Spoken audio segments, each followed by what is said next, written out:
5,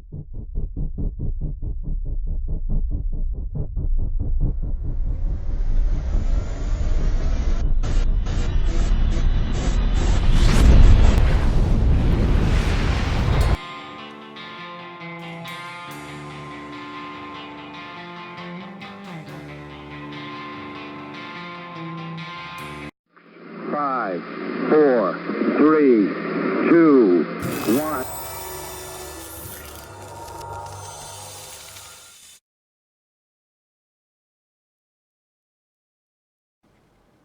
Hey guys, geo-centric dude here.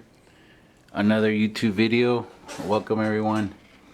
I wanted to show something on my second video.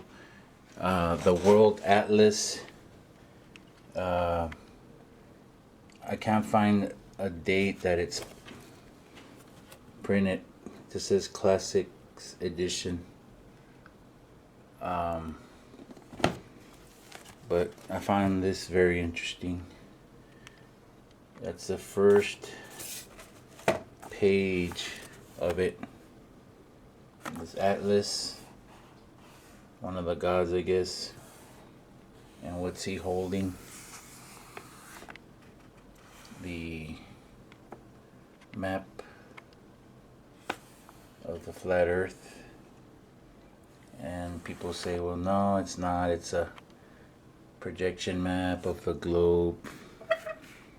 You know, the globe's right there. You just, if you were to spread it out or put it in a circle and this and that, I said, okay. So I'll read this here in a little bit. But I just wanted to show that and then compare it to the azimuthal equidistant projection map, which is the flat Earth map. And what does it say right here? New standard map of the world.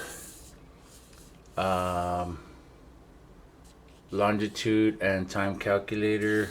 Gleason's map. That's a short way of memorizing, or what it's called really. It says out here, new standard map of the world, scientifically and practically correct as it is. And I think it was March 10th for 1892, something like that. Down here you have your December solstice of how the sun, and the June solstice, how it circles the flat Earth. And this white part is where we lose a lot of people that are curious if the Earth is flat or round. You'd say this is an ice wall, and they start laughing at you.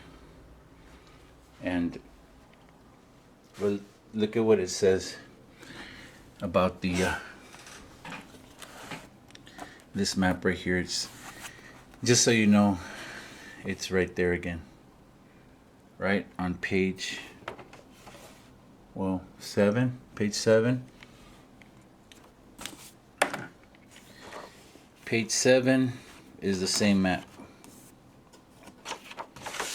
as this, the flat Earth map. Now, what's interesting is if I read this part right here, it says,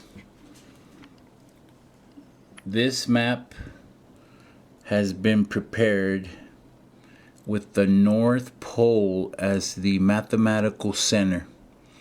From it, distances to any part of the world may be measured. On Mercator's map of the world, the polar regions are so scattered that the relatively small area and availability for flight routes are disregarded.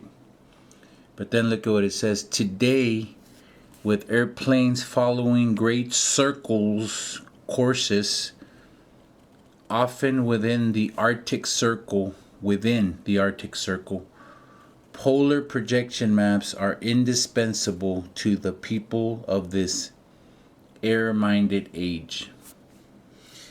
And people saying, well, no, that's a projection map of this globe, right? Because you have the continents and the, South America, North America, Africa, all that.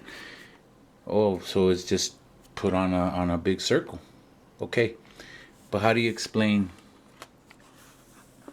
this Antarctica? Okay, continue going around. Circle. What's it say? Antarctica. See? So we're saying, how can Antarctica be that little part, yet it encompasses the entire Earth? It does. If you look it up in Google Maps, and you can pretty much Google map any destination and zoom in, but if you do Antarctica, it's all CGI, white. You can't really decipher what the heck you're looking at. So let's read a little bit more about equidistant, azimuthal, and all that. Right here it says the azimuthal equidistant projection is an azimuthal. It has the useful, I know it looks crappy because I'm shooting with the camera, but just bear with me. It has the useful properties that all points on the map are at proportionally correct distances from the center point, and that all points on the map are at the correct azimuth from the center point. A useful application for this type of projection is a polar projection which shows all meridians, lines of longitude, as straight, with distances from the pole represented correctly. The flag of the United Nations contains an example of a polar azimuthal equidistant projection. Now here's what some people choose to believe, that they live on that, with the latitude, these lines east and west, and the longitudes going like that, all over the circle or globe. Then you have the equator doing this, the North Pole way up here, prime meridian cuts right in half. Tropics, right? You have the Tropic of Capricorn south of the equator, Tropic of Cancer north of the equator, and then but bear this in mind: the Arctic Circle, 66 degrees, 34 latitude, 34 feet north. Down here, Antarctic Circle, 66 degrees, 34 south. That's basically what some of the explorers that came up with this map had encounter. If you start going from the center, from the North Pole southward, anywhere anywhere on Earth around 66 degrees southern latitude, you will hit an ice wall that's impenetrable. Now some people say there's more land over here in this plain. Some people, we don't know. Nobody knows. What's interesting is I'm gonna tie this in with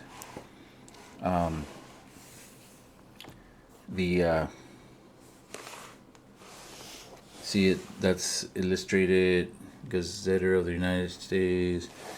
But I'm gonna talk about in this video about our railroads. see, railroads of the United States. And we're going to talk about the railroads and how they need to basically lay flat in order for trains not to veer off course or derail, I mean. So think about that. So once again, just wanted to show, and let's read the interesting thing about this Atlas guy, God holding the map. It says that in 1679, Jean Dominique Cassini, the Italian astronomer and cartographer, that's someone who makes maps, who had become an important member of the French Royal Academy of Science, conceived the idea of a large-scale map on which might be recorded revised geographical data as it was received by the Paris Observatory.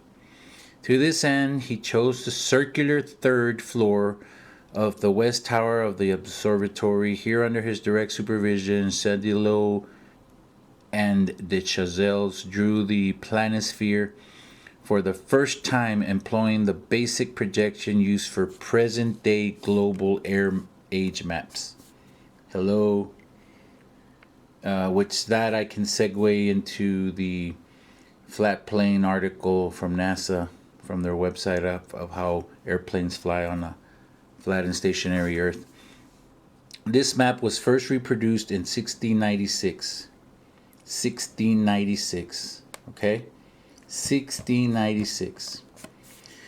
As new geographic data arrived from correspondents all over the globe and from special expeditions sent out for the purpose, cities, harbors, and observatories were located on this map. Longitudes were now determined for the first time by simultaneous observations in both Paris and distant places of the eclipses of the satellites of Jupiter, which I don't know what the heck they're smoking, but anyways, the 1969 planisphere is shown borne on the shoulders of Atlas, him, that god, as it was reproduced by L. Renard for his Atlas de la Navigation, published in Amsterdam 1715. Radial lines drawn from the center will pass through all places on the same degree of longitude, and the distances between degrees of latitude are constant. There is necessarily greater distortion in the area south of the equator, since the meridians of longitude, which would normally merge at the South Pole, are shown as radiating further and further apart. Right? Which they do. They radiate further and further apart. And so I just, I'll leave with that. Geocentric dude. We will continue this video, and I hope you're enjoying it so far. Thank you. Okay, so surveyors, engineers, and architects. This is, reading from Eric Dubé's The Flat Earth Conspiracy. I have it on my Kindle. Surveyors, engineers, and architects are never required to factor the supposed curvature of the Earth into their projects, providing another proof that the world is a plane, not a planet. Canals and railways, for example, are always cut and laid horizontally, often over hundreds of miles, without any allowance for curvature. So one surveyor, Mr. T. Westwood, wrote into the January 1896 Earth Review magazine stating that in leveling, I work from ordnance marks or canal levels to get the height above sea level. The puzzle to me used to be that over several miles each level was and is treated throughout its whole length as the same level from end to end, not the least allowance being made for curvature. So one of the civil engineers in this district, after some amount of argument on each side as to the reason why no allowance for curvature was made, said he did not believe anybody would know the shape of the Earth in this life. And that was back in, late 1800s, and I couldn't agree more. The shape of the Earth in this life, no one will ever know, but definitely it's a flat plane for practical reasons, flight, railroads, even lakes, the way they flow. So, and there's another surveyor and engineer of 33 years wrote to the Birmingham Weekly Mercury, February 15, 1890, stating, "I'm thoroughly acquainted with the theory and practice of civil engineering. However bigoted some of our professors may be in the theory of surveying according to the prescribed rules, yes, it is well known amongst us that such theoretical measurements are incapable of any practical illustration. All our locomotives are designed to run on what we may be regarded as true levels or flats." Okay? All our locomotives are designed to run on what we may be regarded as true levels or flats. There are, of course, partial inclines or gradients here and there, but they are always accurately defined and must be carefully traversed. But anything approaching to 8 inches in the mile, increasing as the square of the distance, could not be worked by any engine that was ever yet constructed. He's referring to the curvature of the Earth calculation, which I'll show here in a little bit. I'm sure y'all know it. Taking one station with another all over England and Scotland, it may be stated that all platforms are on the same relative level. So the distance between eastern and western coasts of England may be set down as 300 miles. In those 300 miles, if the prescribed curvature was indeed as represented, the central station at Rugby or Warwick ought to be close upon 3 miles higher than a chord drawn from the two extremities. So he's saying that it's 5280 times 3, so almost over 16,000 feet of a curve or a hill from in 300 miles because of the curvature of the Earth. So if such was the case, there is not a driver or stoker within the kingdom, that's funny, stoker, that would be found to take charge of the train.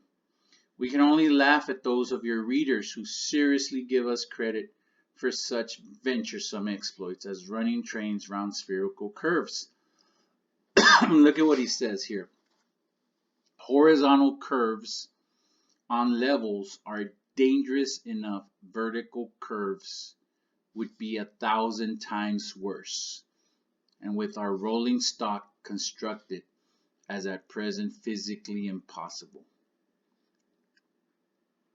There's an engineer by the name of W. Winkler. He wrote into the Earth Review, October 1893, regarding the Earth's supposed curvature, stating, "As an engineer of many years standing, I saw that this absurd allowance is only permitted in school books," right? Indoctrination, part of it, but math is definitely has its uses for sure. But he says, "No engineer would dream of allowing anything of the kind. I have projected many miles of railways and many more of canals, and the allowance has not even been thought of, much less allowed for. This allowance for curvature means that it is 8 inches for the first mile of a canal, and increasing at the ratio by the square of the distance in miles. So once again, thus a small navigable canal for boats, say 30 miles long, will have by the above rule an allowance for curvature of 600 feet. So 30 miles would equal, I think it's more like 595 feet, but 600 feet. Think of that. And then please credit engineers as not being quite such fools. Nothing of the sort is allowed. We no more think of allowing 600 feet for a line of 30 miles of highway or canal than of wasting our time trying to square the circle." See, so he's talking about that there would be a 600 feet of curvature in 30 miles. And then they give a great example of the Suez Canal, which connects the Mediterranean with the Gulf of Suez on the Red Sea. And then what they did was they took a datum line that was horizontal and the canal is 100 miles long. The datum was dug along a horizontal datum line 26 feet below sea level, and it passes through several lakes from one sea to the other, with the datum line, the water surface running perfectly parallel over the 100 miles. And it says that the average level of the Mediterranean is 6 inches above the Red Sea, while the flood tides in the Red Sea rise 4 feet above the highest and drop 3 feet below the lowest in the Mediterranean, making the half tide level of the Red Sea, the surface of the Mediterranean Sea, and the 100 miles of water in the canal all a clear continuation of the same horizontal line. Now, you ask, what would the curvature be calculated to from point A, and you go 100 miles to point B? Well, there's no gates or locks in the Suez Canal. It just flows. They were in 100 miles. It calculates to be 1,666 feet, and of curvature. The datum line of the canal being 26 feet below the level of the Mediterranean is continued horizontally the whole way from sea to sea, there not being a single lock on the canal, the surface of the water being parallel with the datum line. It is thus clear that there is no curvature or globularity for the whole 100 miles between the Mediterranean and the Red Sea. And then, had there been, according to the astronomic theory, the middle of the canal would have been 1,666 feet higher than at either end, meaning almost 1,666 feet higher. The hump, if you will, would be 1,666 feet from end to end. And a canal is perfectly horizontal for the whole distance. The Great Canal of China, another example, is said to be 700 miles in length, and it was made without regard to any allowance for supposed curvature. But look at this curiosity, or curious, this statement for sure. As the Chinese believe the Earth to be a stationary plane. And then he goes on to add, I may also add that no allowance was made for it in the North Sea Canal or in the Manchester Ship Canal, both recently constructed. And this is all coming from Mr. David Wardlaw Scott in Terra Firma, page 134. And then it is customary in railway and canal constructions for all levels to be referred to a datum, which is nominally horizontal and is so shown on all sections. It is not the practice in laying out public works to make allowances for the curvature of the earth. Thomas Winship, Zetetic Cosmogony, page 23. It says, in projecting railways on a globe, the datum line would be the arc of a circle corresponding to the latitude of the place. That the datum line for the railway projection is always a horizontal line proves that the general configuration of the world is horizontal. You know?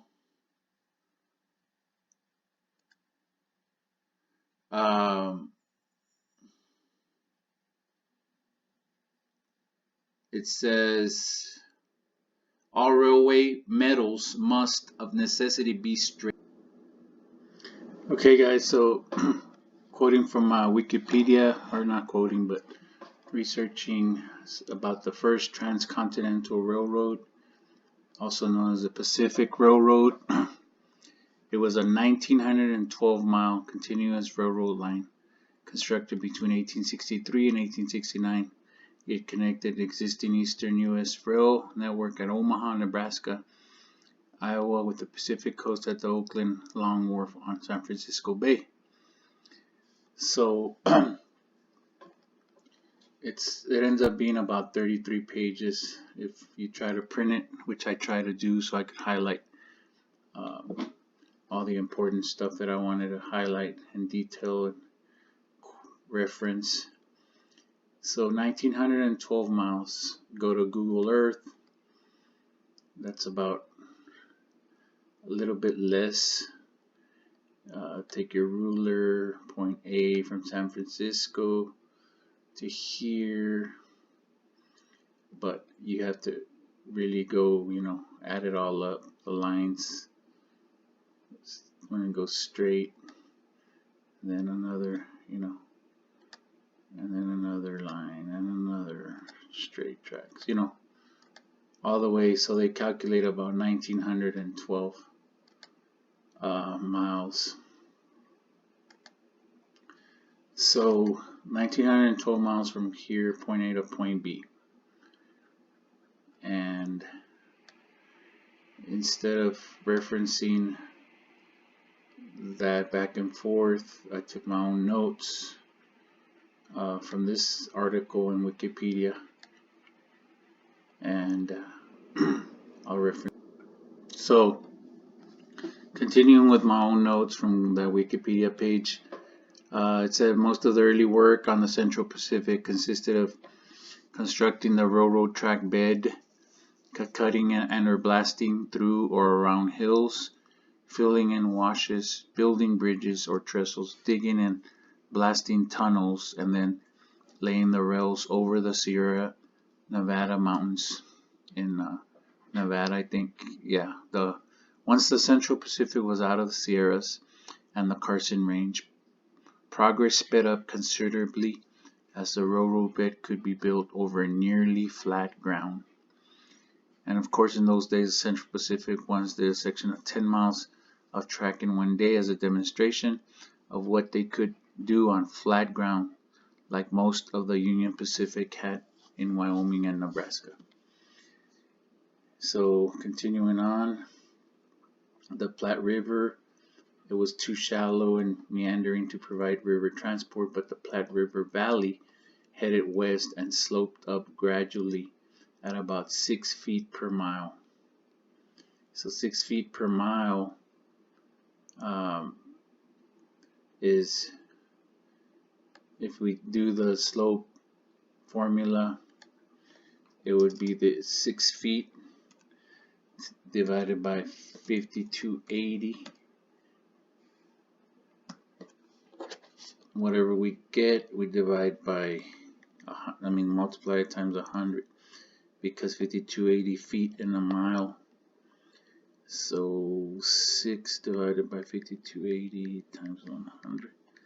So that's not even, that's ends up being 0.11%. Okay, so that's pretty much nothing. The number is 0.0011 times 100 is equal to 0.11%. So that's 6 feet per mile, often allowing to lay a mile track of a day. Then it goes on to say the new route surveyed across Wyoming was over 150 miles shorter, had a flatter profile, and allowed for cheaper and easier railroad construction. The railroad gained about 3,200 feet in the 220 miles climb to Cheyenne, Wyoming from North Platte, Nebraska, at about 15 feet per mile, a very gentle slope or of less than 1 degree. So how do we figure that? Same thing, 15 feet divided by 5280. Units have to be the same. You got feet and you got feet, 5280 feet in a mile. Then to get percentage, multiply by 100, you get 0.28% slope. Okay, so we keep going. So right here, the Central Pacific laid 690 miles of track starting in Sacramento, California in 1863 and continuing over the rugged 7,000-foot Sierra Nevada mountains at Donner Pass into the new state of Nevada. The elevation change from Sacramento elevation 40 feet to Donner Summit elevation 7,000 feet had to be accomplished in about 90 miles, with an average elevation change of 76 feet per mile. And there was only a few places in the Sierra Nevada where this type of ramp existed. So it's more of a ramp. 76 feet per mile is equal to 76 feet, 5280 feet in a mile times 100, 1.43%. The discovery and detailed map survey with profiles of elevation of this credited to Theodore Judah, chief engineer. Then it says this route is up a ridge between the North Fork of the American River on the south and Bear River, Feather River, and South Yuba River on the north. As the railroad climbed out of Sacramento up to Donner Summit, there was only one 3-mile section near Cape Horn where the railroad grade slightly exceeded 2%. So it sounds like they were trying to keep everything nice and level for a train, not to derail. So for all practical purposes, here continuing on about hills or ridges in front of the road bed would have to have a flat-bottomed V-shaped cut made to get the road through the ridge or hill. The type of material determines the slope of the V and how much material would have to be removed. So they use a method called cut and fill. And what it is earth moving. Cut and fill is a process of constructing a railway, road, or canal whereby the amount of material from cuts roughly matches the amount of fill needed to make nearby embankments. So you got land cut and land fill from here to here. You got rock cut, rock fill. What you cut here, they use it to fill here, and more stuff land cut, they fill land. But you see this horizontal datum line? It's a nice level flat line. And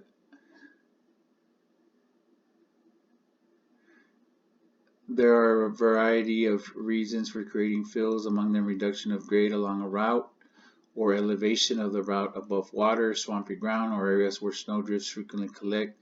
Fills can also be used to cover tree stumps, rocks, or unstable soil, in which case material with a higher bearing capacity is placed on top of the obstacle in order to carry the weight of the roadway or railway and reduce differential settlement.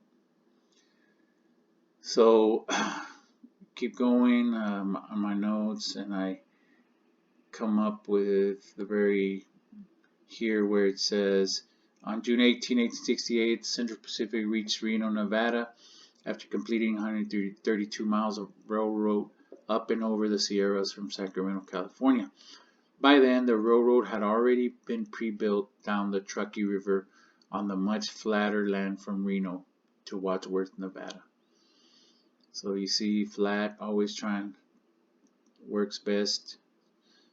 And then at the very end of my notes, it says, since the railroad crosses the Ouachita Mountains via a much gentler grade through Weber Canyon, most of the other deviations are in a mountainous area where interstate highways allow for grades up to 6% grades, which allows them to go many places the railroads had to go around.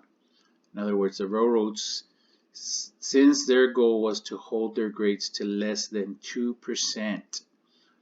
Okay, so with that, I'm going to interject another video with diagrams and talking about curvature of the earth and giving you more explanation. Hey YouTube, geo-centric dude, continuing my explanation. So a rough radius of the earth, 3963. At the equator, at the poles, it's shorter because it's squashed, no blade spheroid, according to Neil deGrasse Tyson. Circumference formula for a circle is c equals 2 times pi times radius of the earth equals that. The earth is 24,888 miles, give or take, at the equator, and 24,806 at the poles, so a little bit smaller at the poles. So here I drew a circle, a globe, and we started at San Francisco, where they started laying the railroad tracks. And halfway from this point of here is 12,444, which is half of that. And then you add another another 8,000 something miles, it gives me 20,000. You add another to get to this point is 24,888. So from where you start, 24,000, right, to get back to it. So what I'm trying to say is we start at San Francisco, and what I did from there, I divided the 12,000 into 6 parts, 6 times 2,000 each. 2,000 miles would be 12,000 roughly, and they laid 1,900 miles, so a little shy of that first black line. So 1,900 miles, but you can still see the curve. It's curving. It has to if you live on a ball. So point A is here, point B is here. What I'm saying is point A, San Francisco, and the calculation that I come up with is 8 inches per mile squared to get the circumference. I mean the tangent from the point, then the curve, and this is a tangent. So where stuff disappears and goes beneath you, there would have to be 456 miles, because 1,900 miles of railroad tracks squared gives me this, times 8 inches gives me this, divided by 12 inches to get feet. I come up with this, divided by 5280 feet in 1 mile gives me 456 miles of curvature. So when you start from San Francisco and you end up in Omaha, Nebraska, you would have 456 miles of hump. Okay, so the train tracks would be having to go up like that. 456 miles. So if you go about 30 miles, halfway point, 30 miles south, you would be in either Provo, Utah, or a city named Sandy, roughly 20 to 35 miles away, right? You would be looking, and you would be halfway point of seeing that 456 mile up in the sky somewhere, right? Because the earth is curving. So how can that be? It doesn't. Like the whole discussion is about slopes.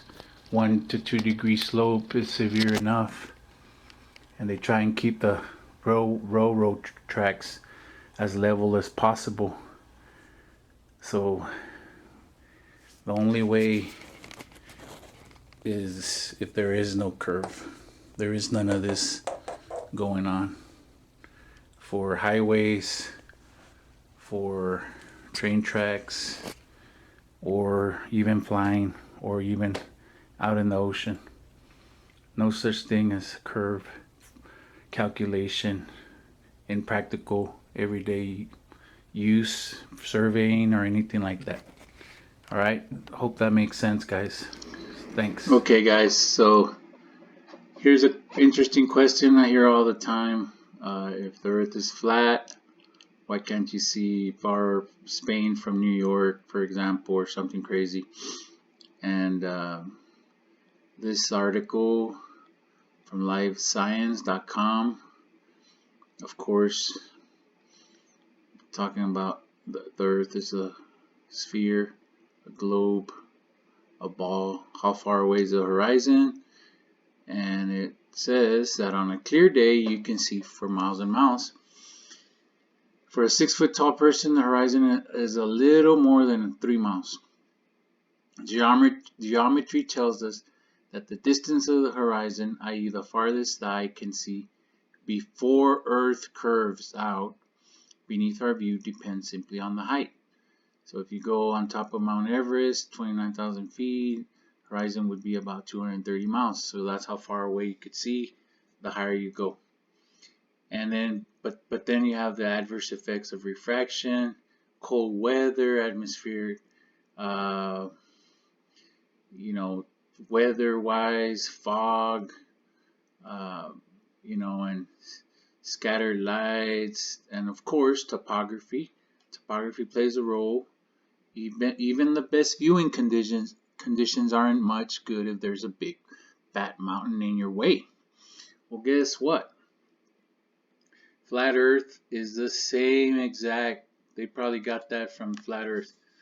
3 miles, 6 foot tall to the horizon, the line. That's a horizontal line, not a curve. It's a horizon. And all these reasons why you can't see. But what's crazy is the horizon always rises up to eye level. You get up on a plane, 35,000 feet, 6-7 miles, whatever. People have said they've actually seen the curve, but yet you ask other globe earthers, and guess what they say? You ask Neil deGrasse Tyson, he says, no, you can't. The Earth it's too huge. You can't see the curve. And, they can't get it straight answer. So going back to the Earth curvature formula about the 3 miles to the horizon. So let's say real quick, calculate a person 6 foot tall and the target distance 10 miles. So could you be able to see it? D1 is a horizon. In this example, D1, that's the observer, H0, HO, and the horizon, 3 miles.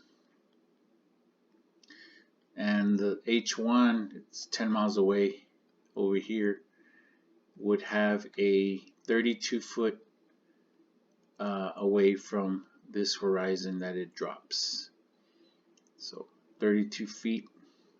So if the object was less than 32 feet, you shouldn't be able to see it because the horizon's already blocking your view due to the curve of the Earth. The horizon. Then the curve of the Earth is going to drop that object 10 miles away, 32 feet. So let's go ahead and do 60 miles and see what that equates to. So still a person's height, 6 foot average male, like me, I'm 6 foot, and I'm right here. Well, let's say I was Joshua Nowicki, and on a good day, bust out my camera from Michigan shoreline, and I'm looking, and I see the Chicago skyline, most of it. But wait, how's that possible? Chicago skyline, 60 miles away, 2,167 feet dropped. Okay, because the Earth curve of the Earth is here coming down 60 miles away. The buildings are standing, 2,167 feet below Mr. Nowicki's horizon. But yet, check this out. Booyah, April 29, 2015. He gained notoriety, Joshua Nowicki, by shooting this beautiful picture of the Chicago skyline from 60 miles away. But for damage control from the opposition, right away, tell the meteorologist tool to tell everybody it was a mirage. Superior mirage, and journalism has it in his intro video. It's funny. Uh, what you have here is a mirage. What you have here is a mirage. It's a mirage. And it's not a mirage. You can see all the shapes and buildings 60 miles away. According to here, you should not be able to see it at all whatsoever. The curve of the earth should have taken care of that, but much less than that, more than that, 60 miles away. The buildings are 2,167 feet beneath that line of sight, or whatever you want to call it, tangent, horizon. I mean, so I think I'm going to wrap it up with that. I'm going to make more videos. Definitely got the hang of it now. So I'm using Movie Maker. Just found out Microsoft doesn't support it anymore, in Windows 10 anyways. It says I don't know what's going on, and it kept freezing up on me. But I'm still going to continue using it. If you guys know of any good software out there that's not too expensive or even free, please share on the comment section. Take it easy on me. I hope you guys enjoyed it, and I'll be bringing more videos. I'll be talking about different stuff. So take it easy. I'm signing off. Peace to everyone. All right, later.